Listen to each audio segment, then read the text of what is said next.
अब मैं एक उदाहरण देता हूं जिससे ये समझ में आ जाएगा कि हुड्डा साहब किस तरह की राजनीति कर रहे हैं।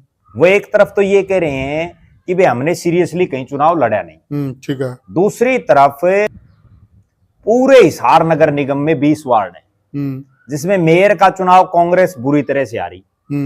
20 में से 12 जगह ऐसी थी जहां कांग्रेस को कैंडिडेट ही नहीं मिला, और एक कैंडिडेट ऐसा भी रहा उनका जिसने फार्म ही नहीं भरा।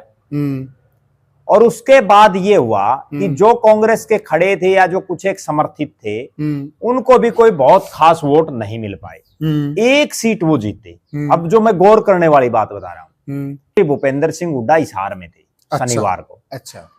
और वो जिस एक सीट पर कांग्रेस जीती ना, उस नेता के कार्यालय में चले गए। कार्यालय में, ठीक है।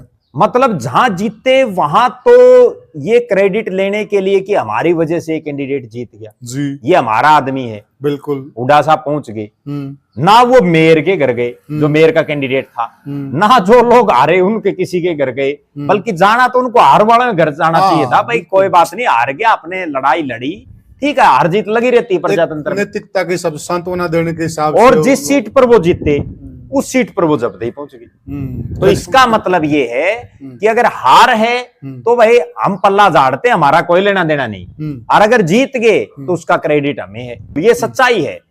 वरना आप एक चीज देखो कि उस एक कैंडिडेट जो उनका जीता, उसके कार्यालय में जाने का फिर क्या कार्यक्रम था।